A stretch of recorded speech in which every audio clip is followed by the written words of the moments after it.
Hey everybody, Austin here again with another Let's Play video. This time it's going to be Streets of Rage for the Sega Genesis. On my channel here I've previously done Streets of Rage 2, and while I really enjoyed that game, I never really gave Streets of Rage 1 a lot of love, not until this past week or so. I want to give a big shout out to Desan, who actually commented on my Streets of Rage 2 video talking about the first one, and I've mentioned how I've tried to go back to the game over the years, I've tried to get into it, but it's just kind of kicked my ass. And I buckled down this past week. I've put about 9 hours into this game, and I feel like I figured out a lot of good strategies for the game, and I have a pretty consistent run through it whenever I play it now. The final boss of the game still gives me a ton of trouble, but, you know, all the way up until then, I feel like I've got some good strategies that I can show you guys, for those of you guys that are also struggling with the game, or maybe you've tried going back to it over the years like I have, but you just couldn't get into it because it is a challenging game. Hopefully this video can help you guys there. I also wanted to give a big shout out to Gaming with Drew, as well as Vince Wixom, or Fochan as he goes by on Twitch. Both of them actually gave me a lot of really good tips to get me started as well, and that kind of sort of got the ball rolling. So thank you guys for hanging out and helping me out with this game. So, but with that, let's go ahead and fire up the options menu here. So you do have a sound test, and the soundtrack in this game is actually quite awesome. I really enjoy it. It's one of my favorites now on the Genesis. You've got multiple difficulty modes up to hardest, and you've got control settings, so you can change that if you're not comfortable with the default. Default for me is fine, so we're going to go ahead and just jump into the game. And Streets of Rage 1, much like, well, yeah, Streets of Rage 1, you get multiple characters like in Part 2, and they all had different properties. So the biggest difference is that Adam is really slow, but he's got very long reach, a very long jump kick, and he's very powerful. Axel is kind of like the all-around character, you know, just... you know, your medium character. He's like I think he's probably the best to play as for newbies, and he's who we're going to be playing as today. Blaze has great reach as well with her arms, and she's got a nice lengthy jump kick as well as some other benefits. She's actually really fast. I think she's the fastest of the bunch. Yeah, they're all good characters. Adam is probably the hardest to play as because he's so slow, and there's some bosses in this game that are extremely fast. But Axel here is, like I said, the all-rounder. So we're going to go ahead and pick him. He's my favorite character to play as.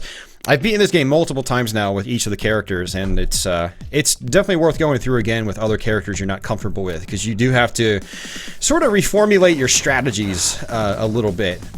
So the first level is actually pretty much a cakewalk if you're familiar with the game. All you have to do on this level is really just do your standard 1, 2, 3, 4 combo, which with Axel is punch, punch, punch, and then he does a kick at the end. And you can also jump kick in this game by pressing C and then B. If you press B and C together, you'll actually do a backhand, which for Axel actually isn't all that great. For Blaze and Adam, the backhand is actually pretty good. They both do kicks, and their kicks actually cover a decent amount of screen space, whereas Axel's backhand is actually really short range. I really only use it at one specific point in the game, or technically two. It's one of the bosses we're going to encounter later on in the game. You can also pick up weapons, and if you're familiar with Streets of Rage 2 but maybe haven't played much of the first one, weapons are handled very similarly to Part 2, where if you pick up a weapon too many times, it actually will disappear, or if it falls off of you too many times, it'll disappear. So there we go. The bottle actually just disappeared because I dropped it too many times. The pipe here is actually my favorite weapon in the game. It's got really good range, and if you play as different characters, the weapons have different ranges depending on the character that you play as. So with Blaze, your weapon range is actually a little bit longer than it is with Axel, and with Adam, I swear he attacks like halfway across the screen with the pipe. So you can keep your distance with the pipe or the bat. There's a baseball bat there on the floor. I actually prefer the pipe. It seems like it's got a teensy tiny bit more reach. The reach might be identical between the two, because the hitbox on the bat could be larger than what the sprite looks like. So, but yeah, I prefer to have the pipe if I have a choice. So, you know, when I was first playing this game, I wasn't really sure if I wanted to do weapon strategies, but I found out that weapons are actually really good in this game if you know how to use them right. Now they can get in your way, unfortunately, and you have to be careful about that, because if you're on top of a weapon and you're trying to just punch an enemy, the weapon is actually prioritized over punching the enemy. So you can actually find yourself in a situation where you take hits because your character tried picking up a weapon instead of punching the character or punching the enemy in front of you. So we just have to kill a few enemies here, and then this is going to lead into our boss fight. So you can also grapple in this game. That's a very important mechanic you're going to be seeing us do a lot, starting here on this first boss. I don't really grapple on this first stage because you can kill enemies so quickly just by comboing them. So I really don't rely on the grapple on this first level. So for this first boss, if you get to, you know, if you try to go down towards the bottom of the screen, he has a tendency of just trying to walk all the way across the screen like so. And you could just run up and grapple him, pretty much no risk involved. You don't want to be next to the guy though as he wakes up, because he'll do these really strong kicks, and then sometimes he'll also throw his boomerang across the screen. So one mechanic I haven't talked about is your special, which is denoted up at the top with the S×1. You press A to use that, and a cop car comes out and gives you assistance and basically kills everything on the screen. That is actually a very important mechanic to know, because every time you start a new level, you get another special weapon back. So it's kind of use it or lose it, and a great strategy when you start learning this game is to use your specials on the bosses. Try not to use them in the levels themselves unless you are absolutely going to die. When you die and you come back, you do get another special, so that's why you want to use it before you die, and then when you do die, you'll get it back. So it's a one-time use item, use it or lose it, it does lots of damage in the boss fights, and it's just a great strategy to get you comfortable with the boss fights. What I like to do is typically get their health down to about 50%, to where they only have half of a health bar left, and then I use my special, and then my special will just kill them off completely. So unlike a beat 'em up, like say, I don't know, Final Fight or something, picking up fruits and meats and things like that actually doesn't give you points. In Final Fight, you can pick up food and it'll give you health back, but if you pick up food with the full health bar, you'll actually get points instead of life back, which is actually kind of nice if you're playing for score, or you're trying to push those extra lives and get those extra lives quickly. That doesn't happen in this game, so you're gonna see me just ignoring fruit and meat and whatnot over the course of the playthrough if I have a full health bar. There's just no point in picking it up because it doesn't do anything. It does absolutely nothing unless unless you can actually replenish your health like I can right now. So a lot of the enemies in this game, like these knife guys for instance, you can actually just kind of get up close to them and just start punching them. They just sort of back off slowly, and they're not really all that threatening. There are some knife guys that sort of dash across the screen at you, just like in Streets of Rage 2, but overall they're not as dangerous as they are in Streets of Rage 2. So there are a lot of familiar enemies here if you've played Part 2, but maybe not much of Part 1. You know, this is the first game in the series, and this is where a lot of the Streets of Rage tropes appeared. You know, you've got your Mohawk guys that like to slide on the ground. You know, this juggler guy turned into a knife guy in Streets of Rage 2, and the jugglers are probably some of the more annoying enemies in the game. But if you have a bat, you could just smack them across the screen. It only takes a few hits, even late on into the game. There's another reason I like to have the baseball bat or the pipe in the game, because there are quite a few jugglers over the course of the game, and having a weapon is actually very handy. So there's also another sort of a cheap mechanic I wanted to talk about. You're going to see me start to do a few levels into the game. I don't really do it a whole lot right now because enemies, their health is still relatively low compared to what it becomes later on in the game, where they become a little more spongy. I'll talk about it later as I start doing it. So more jugglers here. Again, I really just try to hold on to the pipe, and I'm doing a very poor job of it, unfortunately. If you grapple an enemy and then just press back in B, you'll actually throw them in the opposite direction, which is actually very handy. And you'll notice that I'm just kind of saving that meat, because these guys don't usually do that much damage, and so what I want to do is get my health as low as it can go, and then grab the meat, just like so. And this is our second boss. This guy can actually be quite a pain. So what I like to do is actually get rid of the first grunt and then turn around. If you turn around, this guy likes to run at you. So if you face him, he kind of backs off. If you turn around, he starts going towards you. And the most annoying part of this boss is the knife guy. So I said the knife guys aren't very dangerous. This is the one exception in the game. Bosses in the game have a tendency of throwing grunts at you, and that's actually what makes the bosses much more challenging. And we're just gonna throw him just like so. So what you want to do is get to either the top part of the screen or the bottom part of the screen, and then just walk into him like so. And there we go, not a bad fight, not a bad fight.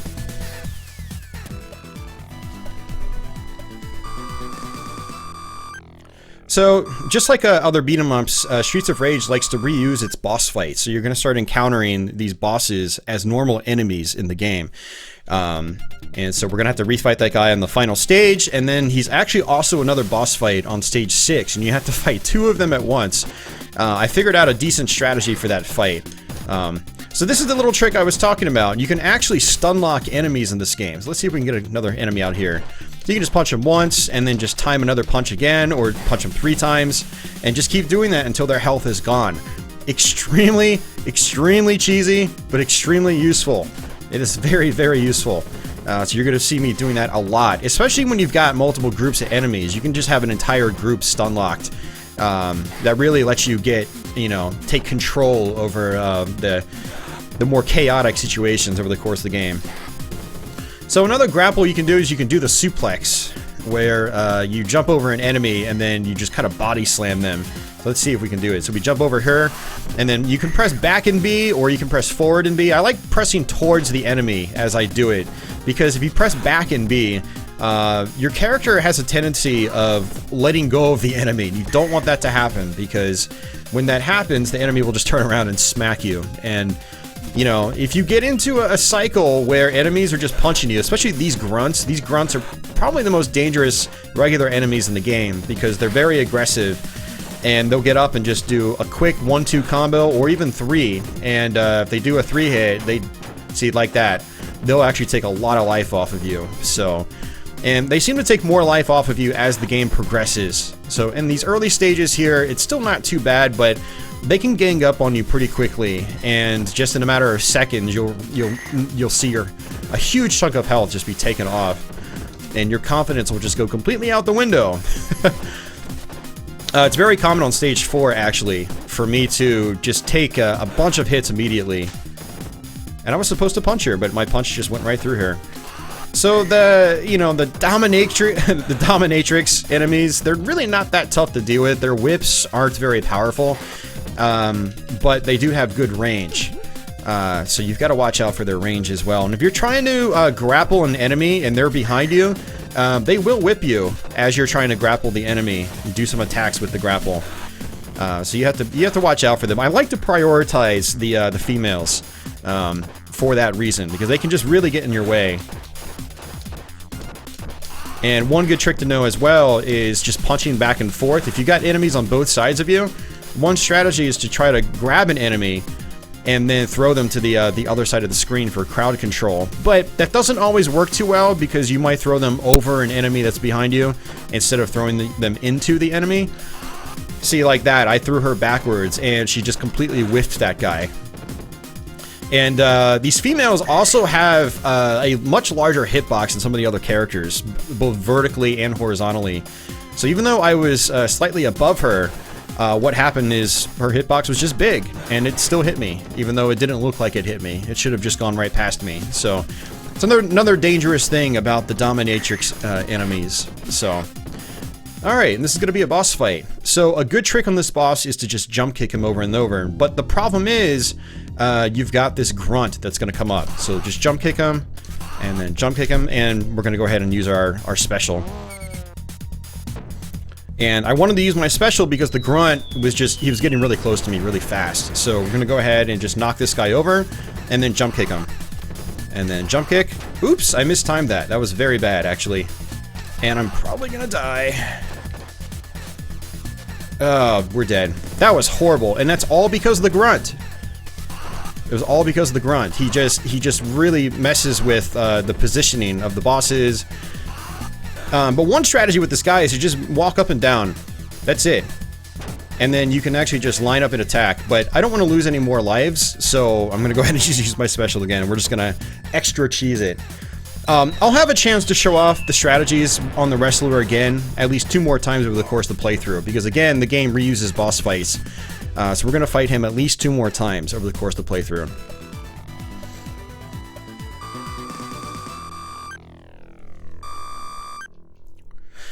So, as far as the end of level bonus goes, you know, you do get extra points for time, but it's not a lot of points. What I haven't fully confirmed yet, but I have a hunch, is that if you use your special, I think you get less of a clear bonus on the level. If you finish the level without using your special, I believe you actually get more points. And this is what I'm talking about. These guys just come in, corner you, and then there goes, you know, a third of my health already. So, you gotta be really, really careful in this game. So while the first couple stages, you know, I made them look really, really easy, you know, you do have to really be on point for the rest of the game from here on out. And there are a couple of dangerous situations here. One strategy in this game as well is to not push the screen over. Like, I can push the screen over right now, but I don't want to. See, what I want to do is just inch it over slowly, and then I can actually sort of control the flow of the enemies that come out. So you can actually get ganged up on very, very heavily in this game. Like, I'm talking like 9 or 10 enemies, especially if you're playing on the harder difficulty modes, because you push the screen over too quickly, and thus you make too many enemies spawn at once. So what I like to do is just try to, you know, deal with these guys one-on-one if I can, or just 2-on-1. Want my revenge on that knife guy. I don't normally actually get hit by their knives, because they don't normally live enough to actually be able to throw them, but that's what's fun about doing these playthroughs, is that, you know, I might practice a game, and my runs will typically go a certain way, but on these Let's Plays live, you know, they have a tendency of going other ways. So I intentionally grabbed him to throw him into these grunts, and there's another knife guy right there, and we're gonna go ahead and just use our knife. So with the Mohawk guys, you have to be really careful around them, and I did not want to use that special, but I was probably going to die from that guy, that grunt. We got to pick up that apple to rebuild our confidence. I really hate it when I take damage in this game, because, you know, it's really a kick in the balls. It's, you know, because enemies will do so much damage to you if you let them, and it's hard to escape from an enemy combo. And so what I did is I panicked there, and I used my special. We should get some more health back here in just a minute. And there's an extra life. Always want to grab those if you're trying to get a 1 credit clear. You do get multiple continues in the game. I think it's 3. But I'm aiming to not use any continues on this playthrough.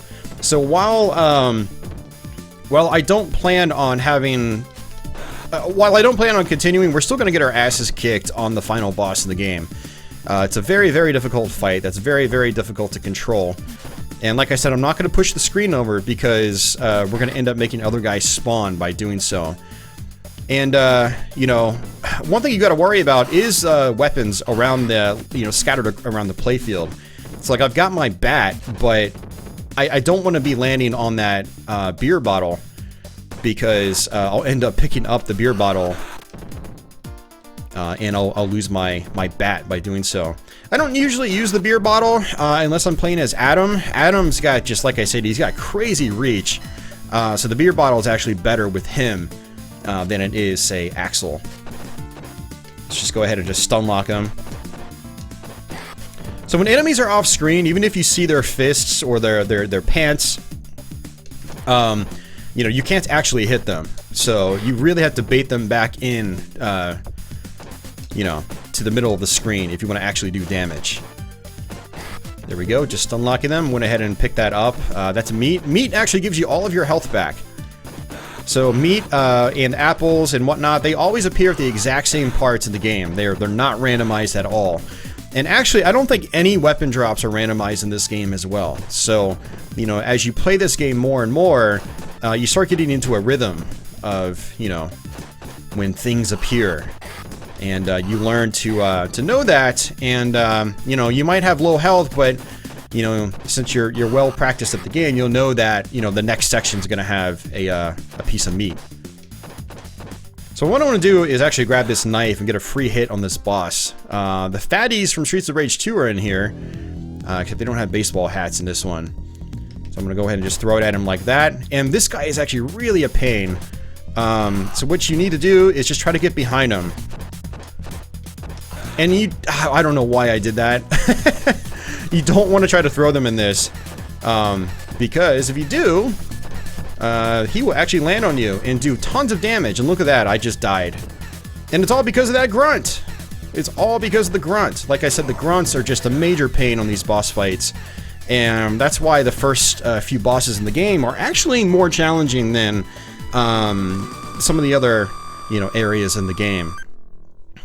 Because these bosses are just really tough to deal with grunts. If you're going one-on-one with these bosses, they're actually not that hard because there's a very specific strategy that you can just take advantage of and milk. Alright, so stage 4. No, this is stage 5. Stage 5 here actually gets pretty intense. And again, so we want to take advantage of not scrolling the screen very far, very quickly. So I'm just sort of inching things a little bit. And we just have waves of enemies. So in this, first wave, it was just the basic grunts. Now it's the grunts with knives. And I'm kind of struggling with them, even though I said they're not very difficult enemies. But, even though an enemy type might not be difficult, if you're not paying attention, they will be difficult. They will hurt you, and they will do lots of damage. Let's go ahead and just get rid of these knives. I don't really need them. So we got some money bags here for points, and then this is sort of a little gas bomb. It actually stuns enemies in place.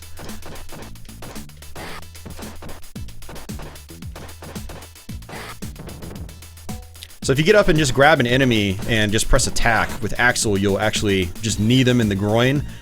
And it's actually a good way to do very quick damage, and then he does a headbutt at the end. So what I like to do is try to stun lock enemies, and then, I'll just grab them and just sort of finish them off with a knee. And there we go, we just got cornered, which is bad.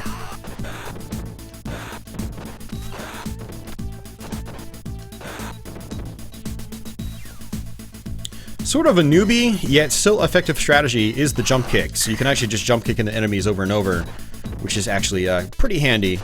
And at this point in the game, these dominatrix enemies, some of them will actually just duck straight to the ground when you attack them. So you can't really get combos off on them. Ideally, you want to get up to them and then grab them.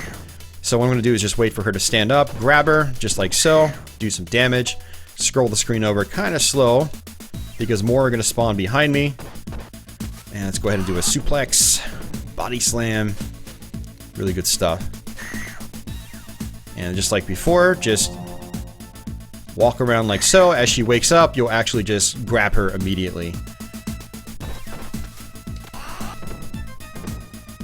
So if you've never really played much of Streets of Rage 1, but you've played some other beat 'em ups like Final Fight that have grapple mechanics, it operates very similar in Streets of Rage 1. You can literally just walk into an enemy and you'll grab them. So if you're comfortable with Final Fight and running into enemies and just grappling them just like so, you're gonna feel right at home in this game. And that was one of the things, as someone that really likes the first Final Fight, that actually allowed me to warm up to this game a lot faster. I do find the grapple mechanics to work a little bit faster in this than they do in Streets of Rage 2. So you can just get up and just start kneeing enemies really fast. So like this, boom, oops, I killed him. He didn't have much health. So alright, so another wrestler here. Okay, not yet, I have to scroll the screen over a little bit. There we go. It's gonna be at the end of this section. So this section can actually be really dangerous. So what you want to do is, like I said, don't scroll the screen over too far. Otherwise you'll have 7 or 8 enemies on top of you. See?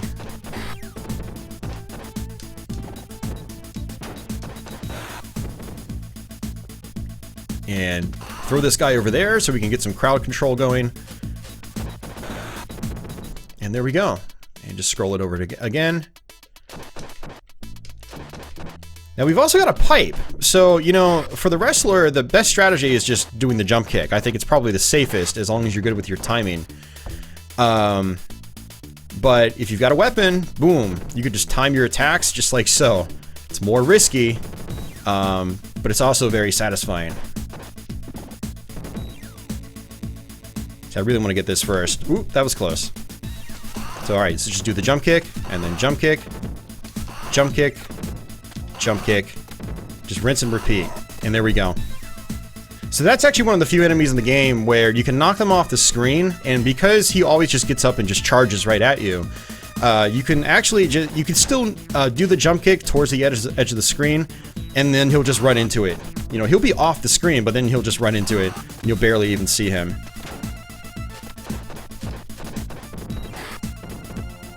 Go ahead and just jump kick these guys, just knock them over. A lot of enemies in this game, as you can tell, they like to just sit back and relax. And just be really annoying in the process. So, you know, you kind of want them to come towards you. So it's not advised to try to chase them down. You end up just wasting your time sometimes. Alright, so very tough section here. What I like to do, though, is that special I just picked up. I used to like to just kill all these guys with it, but I learned that I can actually bank that special, and that'll give me 2 specials to use with the boss fight. And this is one of the most difficult bosses in the game, so you really want to bank your special if you can. If you're confident with this section, just taking these guys out one by one, you can bank your specials. And there we go. So we're down to 2, which isn't too bad. Down to 1. We just jump kick him. Okay. Technically, it's a jump knee with Axel, but with Adam and Blaze, it is in fact a jump kick. And we're actually getting very close to the boss fight now. There is going to be some more meat, and you can also take this bat into the boss fight if you want. Just throw him over there, just like so. Crowd control, and you do damage when you throw enemies into each other. Now, you can also end up, you know, hitting other enemies if you do the suplex, but it's kind of hard to do with Axel. Blaze, I find, is actually really good with the throws. She'll actually throw an enemy all the way across the screen, which is great. So she can actually make crowd control a little bit easier in certain cases. Alright, so whenever you get to a boss fight in this game, you typically have, you know, a handful of enemies spawn in. And then the boss comes out. So that's where we're at right now. And the juggler is not cooperating, so we're just going to stun lock him. And I'm going to go ahead and grab that because these twins here, they do tons of damage. And the initial strategy is one of the twins has a tendency of just walking right up to you. And so what I like to do is just backhand her. And once I see her health start to deplete up top, I go ahead and use my special and I try to get rid of her. So the trick to this boss is trying to get them down to just 1 at a time. Just fighting 1 at a time. And you don't want to have your back facing them, because if they touch you with your back facing them, they will, they'll body slam you. And, they do lots of damage. Okay, so now what I'm going to do is just use my special. So we're going to just get rid of one of the twins.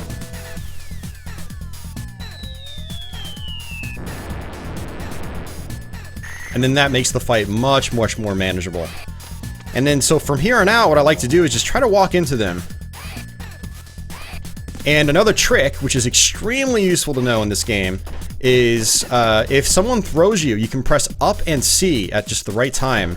And you'll actually land on your feet and not take any damage. Alright, see if we can get this one more time. And if they just start walking at you, all you have to do is just backhand them. But I need to do this before I run out of time here. Boom, got it. So we did it without dying. That's great. That's actually really, really good because the twins are, like I said, it's aside from Mr. X, which is the final boss, they are the hardest boss fight in the game. And what I should have done is, did I use both of my specials? Because I banked 2 specials. So I probably should have used a special. I wasn't even paying attention. I didn't even use the strategy I had talked about. But so if I had, you know, actually used both specials, then that boss fight would have been even easier. We would have killed one of the twins much, much faster.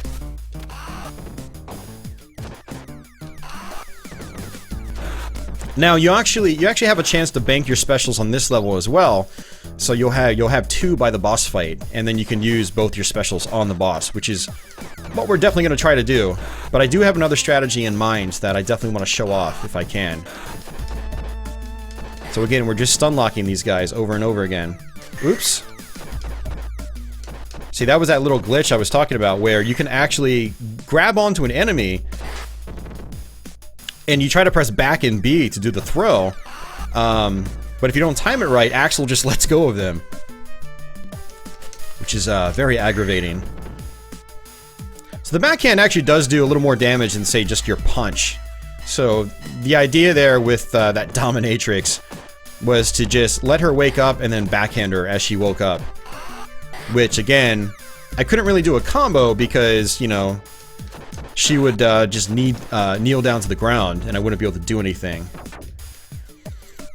And there we go. So he threw me, but I pressed up and C, or up and jump at the right time, and I landed on my feet. That was a mechanic I always struggled with in Streets of Rage 2, but for some reason in Streets of Rage 1, it just kind of clicked for me. And so now every time I get thrown, I land on my feet and I don't take any damage.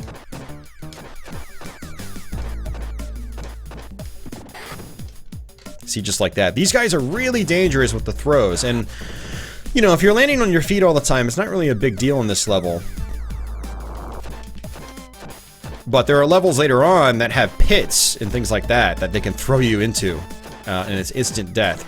So again, we're just going to stun lock this guy, and with the fat guy, which I failed to explain on the actual boss fight itself, but you want to get behind him and just hit him from behind, and then when you do that, it's a really easy fight. But his collision detection when he does his flame is actually very, very fickle.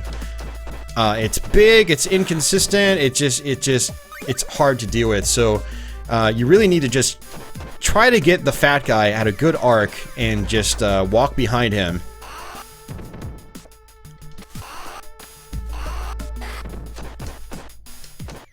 Just gonna take advantage of the stun lock. I am gonna grab this bat because again, I do like the bat. I do like the pipe. A lot of times I will pick up the knife as well and just snipe enemies from a distance, but we're at the point in the game where I don't think the knife is gonna kill enemies in one hit, so I don't really care that much at this point. So I'm just gonna stick with the bat. So yeah, the Mohawk guys, like I was explaining, they're actually they're actually devious. They're quite devious enemies. You know, they look like they're not much of a threat, but then they grab you and then they throw you into a pit. It's bad. So you've got to be really on point with these guys. Be careful. So one reason I like some of the weapons in the game too is because you can just knock them over instantly. Whereas if you don't have a weapon, they're more likely to actually grab onto you. Let's go ahead and just use our jump kick.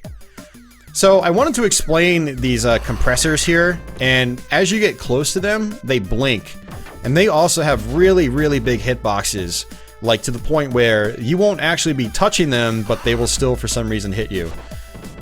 So what I do is I trigger them by getting close, and then I immediately walk away, because I don't want to be anywhere near them when they drop.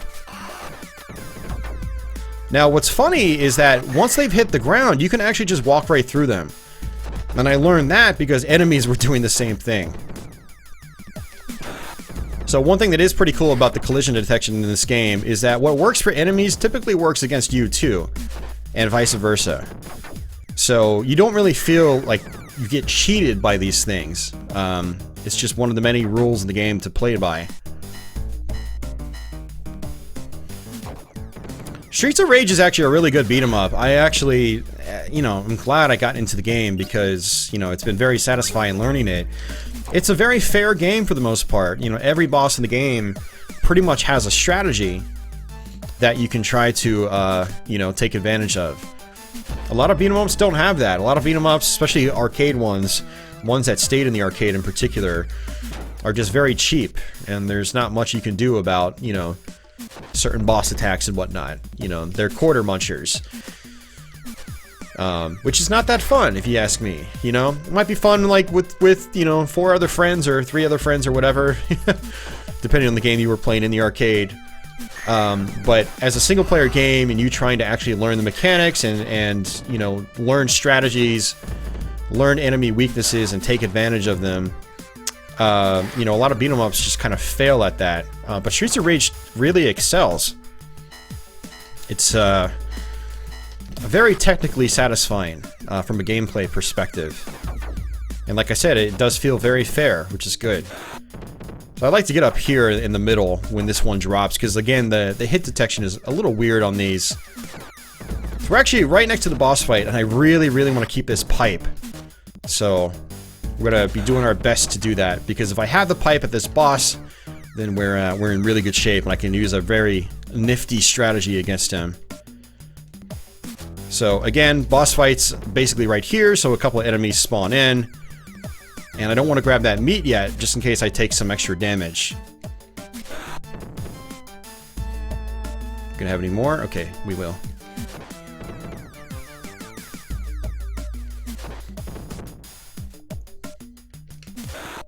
Alright, jeez, you gotta be kidding me. I mistimed that. I thought the boss was going to appear.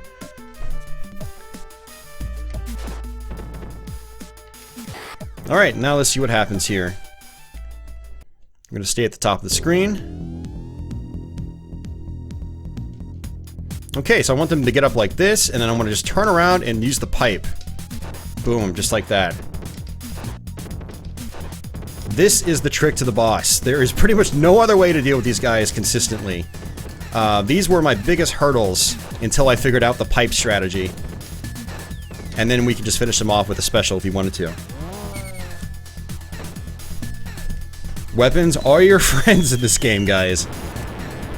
They can definitely help out a ton.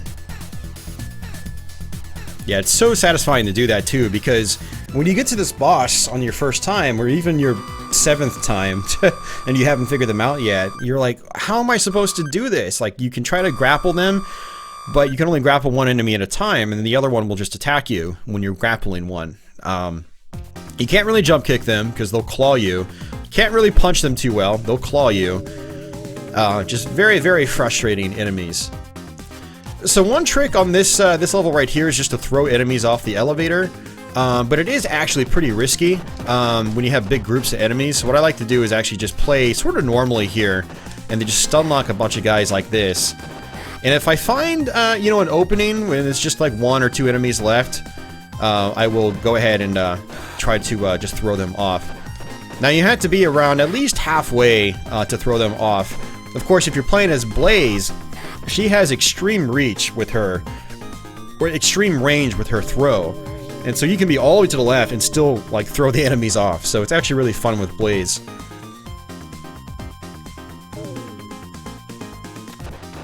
So just like that, just like that. Try to get these guys over here. There's one, there's another, and another. Yeah, it's very satisfying actually to throw them off, but again, it is kind of risky. And you can actually get thrown off as well if you're fighting the Mohawk guys. This is where the Mohawk guys really start to become pretty annoying. And landing on your feet won't do you any good if you're off this elevator. Now, speaking of elevator, you can actually land on top of this, but you don't want to walk off too far. You'll actually fall to your death. I've done it multiple times, just goofing off. So this is actually our last level where our specials will actually work as well. So we do want to use that on, and I'll probably, assuming I don't take too much damage here and pick up knives by accident because I can't see them, that's very frustrating. Sometimes weapons are actually your greatest enemies. Look, there's another knife. Let me make sure there aren't any other knives here. But yeah, you can still use your specials here. This is the last stage in the game where specials are available. So one thing that makes the final level more difficult is that you don't have the luxury of, you know, your cop buddies.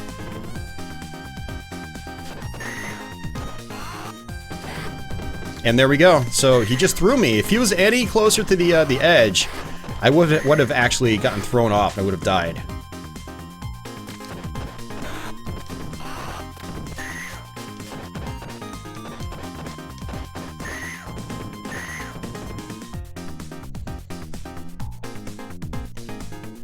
Alright, we're getting close to the last section here, and you can kind of tell how close you are to the end based on the background. So once you start seeing these, you know, the tops of the buildings, you are at the end. This is the last elevator ride. So we're gonna go ahead and just use our special, and if I die, I get it back. Or if I don't die, I beat the level, and that's it. So, last special in the game. We're not gonna get any more unless I die. I love the special in this game. It just, you know, it just kills everything in one hit. It's great.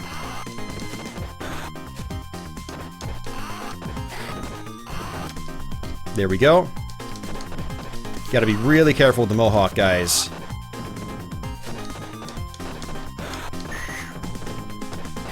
There we go. And I think that's it, yep. So we just beat the elevator stage, no problem.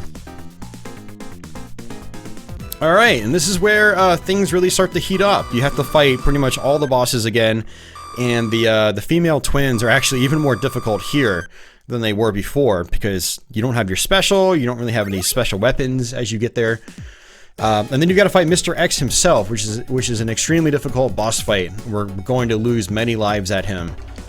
But we're going into stage, the final stage in the game with 9 lives, which is excellent. I've only done this a couple of times, actually, because usually my run sort of goes poorly at a specific moment, just randomly, and I'll end up losing a couple of lives in the process. So I'll get here with like 6 or 7 lives, which is enough. It's definitely more than enough, but getting here with 9 is actually very, very satisfying. So in case you haven't noticed, you do actually get extra lives from points. So you do get a couple extra lives over the course of the game, you know, as just pickups, but you also get extra lives from points, which is nice. So you can actually destroy those moving carts, but it's not really necessary. You can actually just move up or down. And the benefit of just moving up or down instead of punching them is that they'll actually hurt enemies. They can run into enemies. Again, anything that can happen to you can also happen to enemies, and vice versa. So if you can get hit by a cart, enemies can get hit by a cart. Alright, so this is going to be our first boss from stage 1. We haven't seen him over the course of the game until now, so we're going to fight him again. And it's basically the same strategies as before, except these guys are usually a little bit easier because you don't have extra grunts to worry about. And we're just going to walk right into him like so.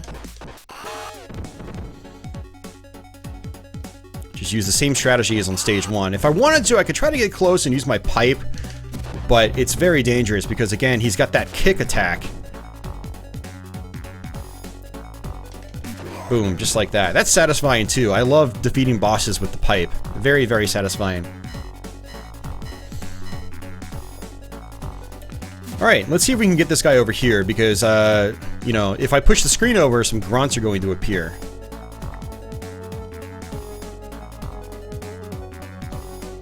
Doesn't seem like he wants to do anything. Alright, well, I have to go. There we go. Back on the other side.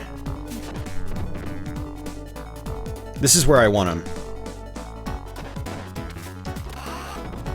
There we go. Now he's gone. So, there I go. I just pushed the screen over. Some grunts appeared. And again, I don't want to push the screen over that much.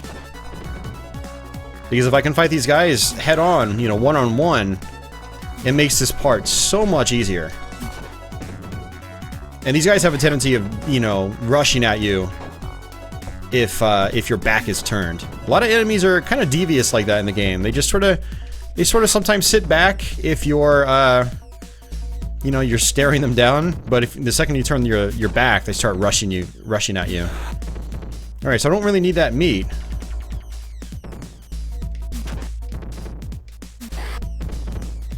All right, so we're gonna actually fight the, I believe the claw guy first. And one thing that is kind of cool is the bosses are palette swapped when you get here, so you know it's not totally identical to what it is normally like when you fight them.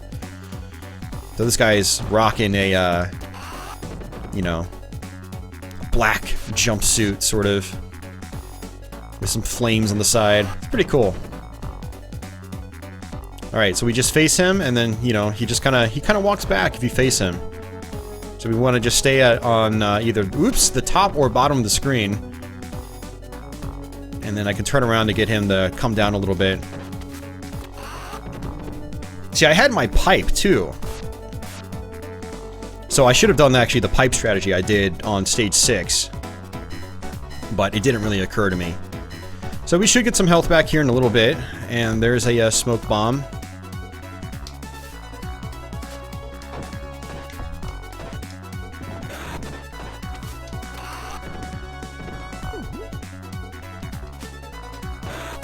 Okay, we're making really good progress in the game. And with a lot of these strategies I've learned, this game actually, you know, takes me less time to get through now than it did when I first started playing. Yeah, I'd say a run is probably about 55 minutes, 50 to 55 minutes, depending on how quickly you take the bosses down. Alright, wrestler again. So we're going to go ahead and do the other strategies. Just let him dash at you, and then you can just move up and grapple him. Just like so. This is the strategy you want to use if you're playing as Blaze, because Blaze's jump kick is so tall that she can't really do the jump kick strategy on this guy, because she's not fast enough with it. And back to the jump kick, just like that. So that was actually a tip from Vince Wixom as well. So thanks a lot, Vince. And thanks Drew as well for the strats. It's both those guys giving me tips has really helped out a lot. So, all right.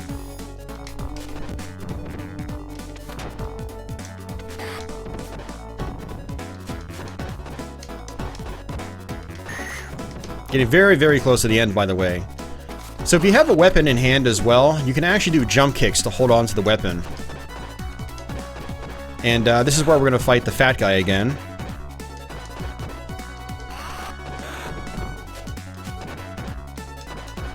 Again, just doing the stun lock.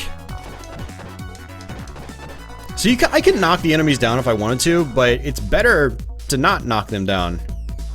Oh, he just went right at me. That was rough. We're probably going to end up dying here. Lucky. Very lucky. So one thing I haven't talked about yet is you can actually change direction mid-air. Now when you jump, you have to commit to your jump, but you can actually change direction and do a jump kick in the opposite way. So if I'm moving left, I can basically turn around and do a jump kick to the right. So that's actually what I did on him. And the goal with the fat guy is to basically just attack behind him. And that allows you to just start stun locking him. And for these enemies, I'm going to stun lock them as well. There's also going to be some meat appearing right here, and I'm going to save that for after this fight. That way I can try to go into the fight with the twins with full health. It's going to be another juggler coming at us from behind. And so let me try to get him over here. Just stun lock him. I know it's cheesy, but Streets of Rage is a tough game. So you kind of just want to do whatever you can.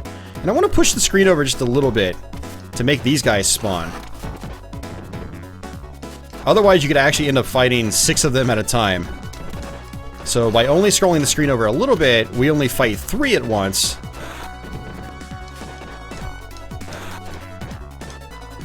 And then when I'm done here, I can grab that meat. Now we push the screen over and fight the rest.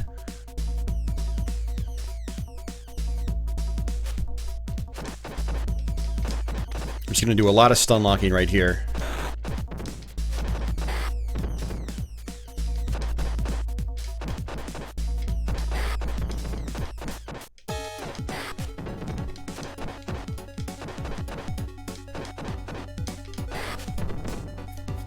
Alright, so just like before, I'm going to try to take out one twin to get the fight down to just one of them, which makes it a lot more manageable. You have to watch out for the twin that's not walking at you, because she'll jump kick you, and her jump kicks do so much damage.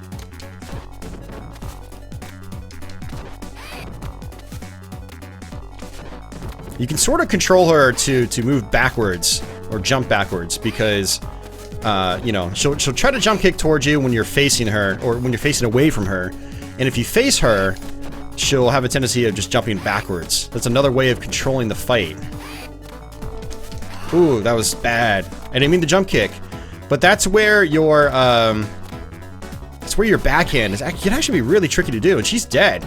So now I'm just going to try to walk towards her. And sometimes they throw. And that's where you've got to be on your feet, literally. Oh, yeah, if your backs are faced to them, they will suplex you.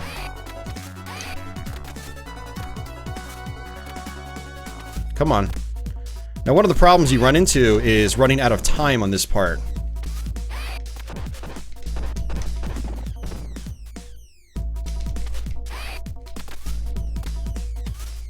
And there we go. Ran out of time. So you basically just lose a life, and then you come back.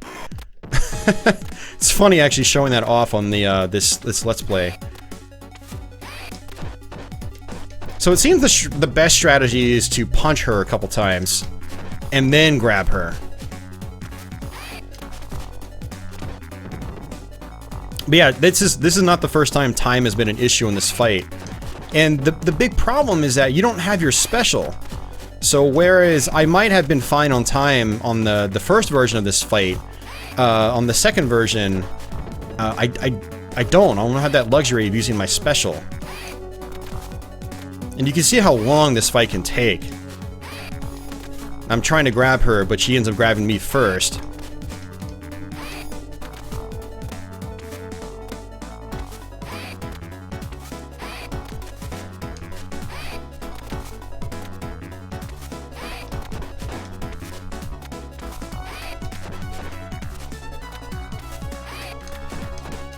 There we go.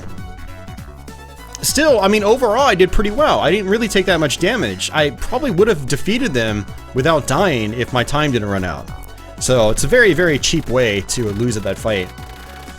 So this is Mr. X. He goes, well, you found your way here. Would you consider becoming my right-hand man?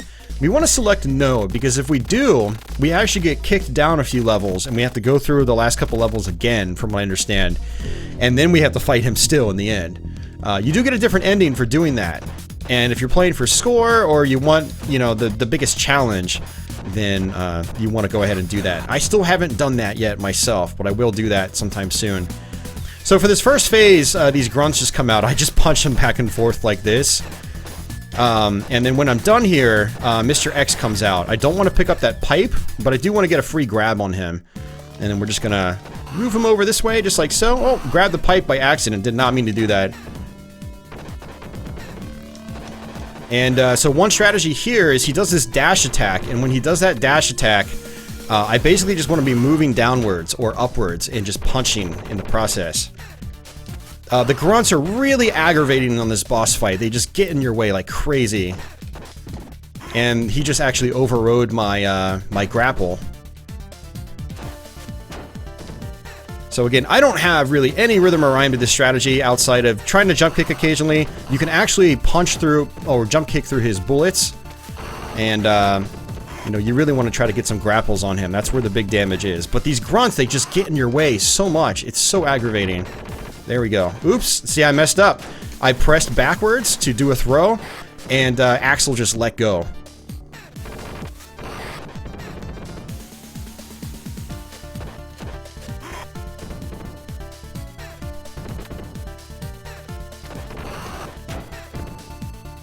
And it's really bad when he's on the other side of the screen because you can't get over to him in time to do a jump kick.